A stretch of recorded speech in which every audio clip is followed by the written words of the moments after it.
Students बच्चों, आज हमारा इलेक्ट्रोकेमिस्ट्री का इसमें नेक्स्ट टॉपिक है फैराडेज लॉज ऑफ इलेक्ट्रोलिसिस। सबसे पहले आप ये जानो कि इलेक्ट्रोलिसिस क्या होता है। इलेक्ट्रोलिसिस क्या होता है? जब किसी भी इलेक्ट्रोलाइट के सॉल्यूशन में करंट का फ्लो करवाओगे तो उसके अंदर कुछ केमिकल चेंजेस होना स्टार्ट हो जाएंगे। This process is known as electrolysis. Notes में मैंने इसकी डेफिनेशन लिख के आपको भेज दी है।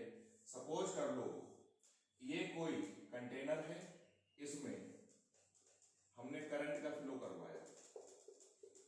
सपोज कर लो इसमें सिल्वर नाइट्रेट का सॉल्यूशन है। अब जब इसमें करंट का फ्लो करवाओगे तो सिल्वर आयन कहां पे जाके डिपॉजिट हो जाएंगे? कैथोड पे। यहां पर केमिकल चेंज हुआ, आयन कन्वर्ट हो गया किसमें? एटम में। आयन की प्रॉपर्टी अलग होंगी, एटम की प्रॉपर्टी अलग होंगी। तो this process is known as electrolysis. और जिस कंटेनर में ये होता है उसको बोलते हैं वोल्टामीटर। वोल्ट मीटर नहीं बोला है मैंने, वोल्टामीटर। और इसको बोलते हैं electrolytic cell. Electrolytic cell. Electrolytic cell का ये मतलब होता है कि इसमें हम करंट पास करवाते हैं जिसकी वजह से केमिकल रिएक्शन होती है, यानी इलेक्ट्रिकल एनर्जी कन्वर्ट होती है केमिकल एनर्जी में। इलेक्ट्रिकल एनर्जी कन्वर्ट होती है केमिकल एनर्जी में। साइंटिस्ट फैराडे ने दो रूल्स दिए थे इलेक्ट्रोलिसिस के, उनको बोलते हैं फैराडेज लॉज ऑफ इलेक्ट्रोलिसिस। पहले आप ये समझ लो कि फैराडे टर्म क्या होती है। F से इसको रिप्रेजेंट करते हैं। It is the charge on 1 mole of electron. 1 mole electron पे जितना चार्ज होता है उसको बोलते हैं 1 फैराडे। 2 मोल पे जितना चार्ज होगा उसको बोलेंगे 2 फैराडे। यानी 1 faraday equal to 1 mole electron पे चार्ज। 1 इलेक्ट्रॉन पे इतने कूलम चार्ज होता है और 1 मोल में कितने इलेक्ट्रॉन होते हैं? इतने। इसकी कैलकुलेशन करके ये वैल्यू आती है 96500 कूलम। यानी 1 फैराडे इक्वल टू इतने कूलम। ये हो। अब फैराडेज लॉज ऑफ इलेक्ट्रोलिसिस, हमने यही एग्जांपल ले लो, इसमें करंट का फ्लो करवाया। अब ये ध्यान रखो बच्चों, ये जो है ये एक आयन नहीं है, ये 1 मोल आयन है और ये 1 मोल इलेक्ट्रॉन है और ये 1 मोल एटम है। 1 मोल एटम का वेट होगा 108 ग्राम और 1 मोल इलेक्ट्रॉन का मतलब कितना चार्ज हो गया? 96500। तो फैराडे ने फर्स्ट लॉ में ये कहा था, फैराडेज फर्स्ट लॉ क्या था? On passing electric current, the mass deposited at an electrode or liberated at an electrode is directly proportional to the amount of electricity या charge passed through it. इसमें ज्यादा charge का flow करवाओगे तो ज्यादा amount deposit होगा, कम charge का flow करवाओगे तो कम अमाउंट डिपॉजिट होगा। ये होता है। जैसे अगर 96500 कूलम चार्ज का फ्लो करवा रहे हो तो कितनी सिल्वर डिपॉजिट होगी? 108 ग्राम। चार्ज का फ्लो इसका डबल करवा रहे हो तो इतने ग्राम सिल्वर डिपॉजिट होगी। यानी जो भी मास डिपॉजिट हो रहा है which is directly proportional to the charge passed through the electrolytic solution. Proportionality का साइन हटा दोगे, एक कांस्टेंट लगेगा Z। Q इक्वल टू होता है IT। तो Z IT, I है करंट, T है टाइम और Z को बोलते हैं इलेक्ट्रो केमिकल इक्विवेलेंट। Z को क्या बोलेंगे? Electrochemical equivalent. Z का यूनिट देखो M/Q। अगर M ग्राम में लिया है और ये कूलम में तो ग्राम पर कूलम, या इसको कह सकते हैं किलोग्राम पर coulomb. It is the Faraday's first law of electrolysis. अब मैं इसके क्वेश्चंस करवा रहा हूं। आप जो अपना असाइनमेंट है वो देखोगे तो क्वेश्चन नंबर 26 में आ रहा है। क्वेश्चन नंबर 26 लास्ट पेज पे है बिल्कुल। क्वेश्चन है a solution of copper sulfate is electrolyzed for 10 minutes। 26 question, time दे रखा है 10 मिनट, इसको बच्चों सेकेंड में कन्वर्ट कर लो, 600 सेकेंड। करंट दे रखी है 1.5 ampere. Mass of copper, copper sulphate के अंदर कॉपर का ऑक्सीडेशन स्टेट होगा +2।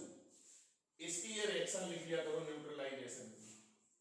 कॉपर का एटॉमिक वेट होता है 63.5 ग्राम। मास पूछा है, यूनिटरी मेथड लगाएंगे, जो चीज पूछी जाएगी वो राइट हैंड साइड में। यहां पर ये चार्ज है 2 मोल। 2 मोल मींस इतने कूलम्ब चार्ज का फ्लो करवाओगे तो इतने ग्राम कॉपर डिपॉजिट होगी। ये वाली बात इस रिएक्शन से है। हमने यहां पे चार्ज का कितना फ्लो करवाया, Q equal to IT, I थी 1.5 एम्पियर और टाइम था सेकेंड में रखना है, तो 900 कूलम। हमने चार्ज का फ्लो करवाया 900 कूलम का। अगर इतने कूलम का फ्लो करवाते तो इतने ग्राम कॉपर डिपॉजिट होती। हमने कितना करवाया 900 कूलम, तो कॉपर डिपॉजिट होगी दिस इंटू 900 अपॉन 2 इंटू 96500, और ये जो आंसर दे रखा है यही आ जाएगा। आप चेक कर लेना, इतने ग्राम कॉपर डिपॉजिट होगी। ये हमारा क्वेश्चन था 26। अब नेक्स्ट क्वेश्चन 28 में आप लोग आइएगा। 28 क्वेश्चन पढ़ेंगे।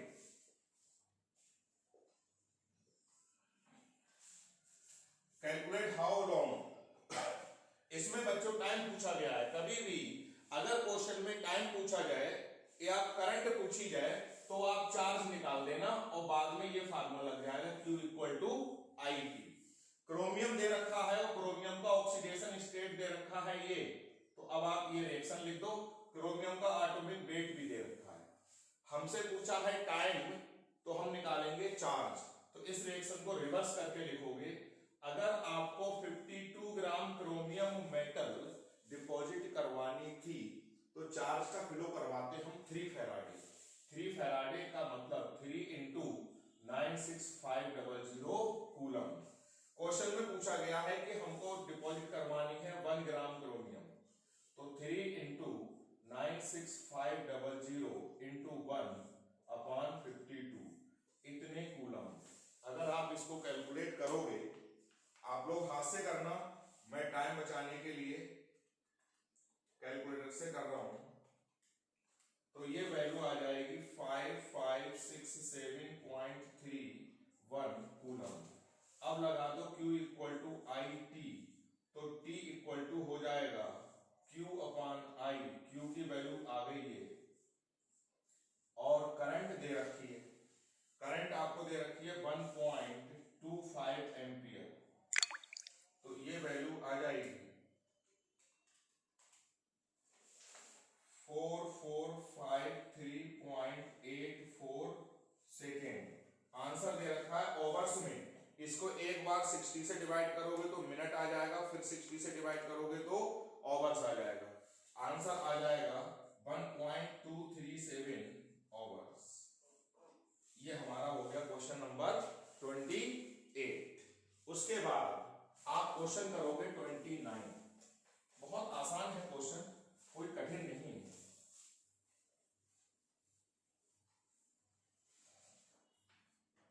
29 क्वेश्चन है हाउ मेनी कूलम्स, यानी चार्ज पूछा है, are required to deposit 50 gram of aluminium. और क्वेश्चन में रिएक्शन दे रखी है इस बार।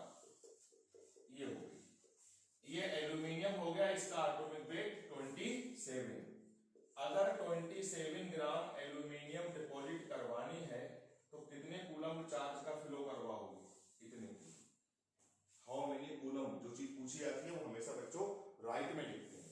मास पूछा जाता तो इसको उल्टा लिख लेते रिवर्स करके। हमको डिपॉजिट करवानी है 50 ग्राम, तो 3 इंटू 96500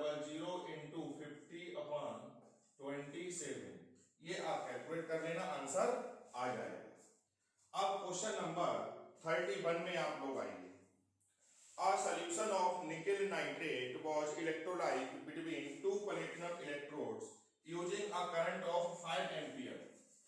आपने करंट का फ्लो करवाया 5 एम्पियर तक, 5 एम्पियर, टाइम दे रखा है 20 मिनट। टाइम को हमेशा बच्चों कन्वर्ट करोगे सेकेंड में, इतने सेकेंड। क्यू निकाल दो, 5 इंटू दिस, इतने कूलम।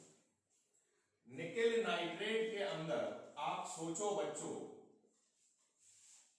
निकेल का ऑक्सीडेशन स्टेट है +2, तो रिएक्शन ये लिख लो। और निकेल का एटॉमिक वेट 58.5 होता है, ये एग्जाम में गिवन होगा। मास ऑफ निकेल डिपॉजिटेड, मास पूछा है तो रिवर्स लिखोगे, 58.5 ग्राम निकेल डिपॉजिट होती अगर 2 फैराडे चार्ज का फ्लो करवाते, यानी इतने कूलम। हमने चार्ज का फ्लो करवाया इतने कूलम, तो इतने कूलम से कितनी डिपॉजिट होगी,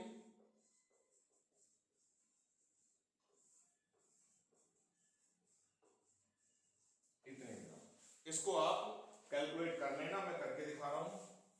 58.5 इंटू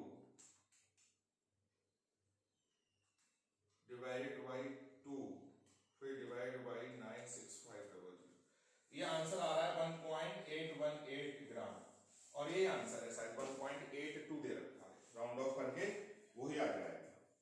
क्वेश्चन नंबर 32 देखिए बच्चों, बहुत आसान क्वेश्चन है, बस आप अभी कर लेना।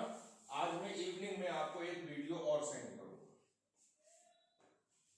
32, हाउ मेनी आवर्स, टाइम पूछा है, does it take to reduce 3 mole of this, ये जा रहा है बच्चों इसमें।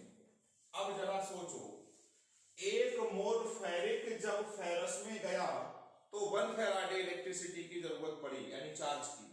तो 3 मोल में कितनी पड़ेगी, 3 फैराडे। सिंपली यूनिटरी मेथड है, 1 मोल में 1 फैराडे, तो 3 मोल में 3 फैराडे, यानी आपको जो चार्ज की जरूरत है वो 3 फैराडे चार्ज की जरूरत है। टाइम पूछा है और करंट दे रखी है।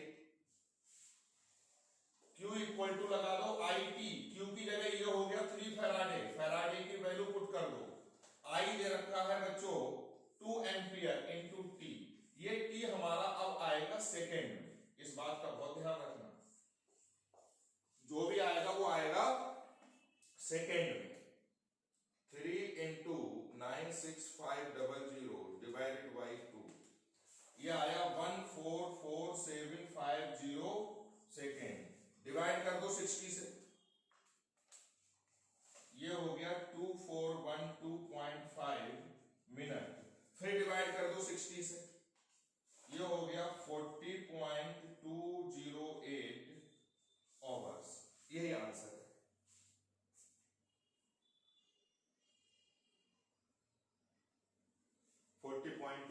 आवर्स।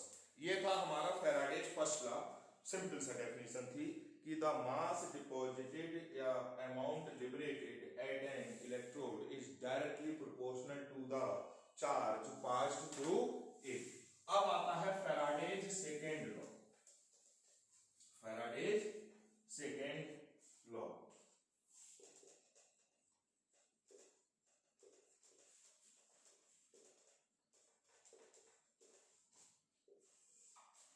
फैराडे के सेकेंड लॉ को हम कैसे करेंगे।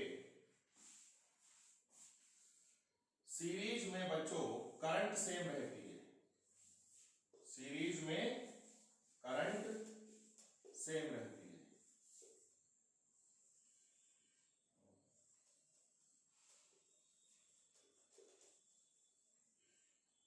ये प्लस और ये माइनस। मान लो यहां पर हमारे ये 3 इलेक्ट्रोलाइटिक सेल हैं, सीरीज में जुड़े हुए हैं। इसमें सिल्वर नाइट्रेट का सॉल्यूशन है, इसमें कॉपर सल्फेट का है और इसमें एल्यूमिनियम सल्फेट का है। ये मान ठीक, अब हमको पता है ये रिएक्शंस Ag प्लस और इलेक्ट्रॉन इक्वल टू Ag, ये 108 हो गई। कॉपर में जब आओगे 63.5, एल्यूमिनियम में जब आप आएंगे तो ये 27। इक्विवेलेंट वेट ऑफ, अगर आप ये निकालोगे किसी भी आयन का, तो इसका एटॉमिक वेट अपान इसका वैलेंसी फैक्टर यानी ये चार्ज, ये हो गया 31.75 ग्राम, 31.75 ग्राम। अब निकालोगे equivalent weight of aluminium ion, तो इसका atomic weight upon valency factor देखो 3 है, तो इसका इक्विवेलेंट वेट हो गया ये। अगर आप निकालोगे equivalent weight of Ag plus 108 upon 1 equal to 108, ये हो गए इनके इक्विवेलेंट वेट। अब देखो हमने इसमें चार्ज का जो भी फ्लो करवाया, तीनों में चार्ज का फ्लो बराबर होगा, तीनों में चार्ज का फ्लो बराबर होगा। मान लो हमने 1 फैराडे चार्ज का फ्लो करवाया, तो 1 फैराडे से सिल्वर डिपॉजिट होगी 108 ग्राम, और 1 फैराडे से कॉपर कितनी डिपॉजिट होगी, 2 फैराडे से तो डिपॉजिट होगी इतनी, तो 1 फैराडे से इसकी हाफ, यानी इसकी हाफ का मतलब इतने ग्राम। सिमिलरली 3 फैराडे से एल्यूमिनियम डिपॉजिट होगी 27 ग्राम, 3 से 27 तो 1 से 27/3 यानी 9 ग्राम। यही इनके इक्विवेलेंट वेट है।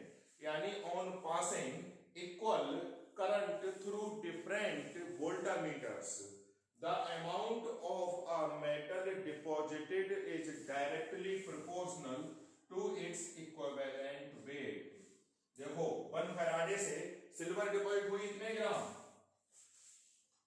कॉपर डिपॉजिट हुई इतने ग्राम, एल्यूमिनियम डिपॉजिट हुई इतने ग्राम। क्योंकि सिल्वर इसलिए सबसे ज्यादा डिपॉजिट हुई 1 फैराडे से क्योंकि सिल्वर का इक्विवेलेंट वेट सबसे ज्यादा था।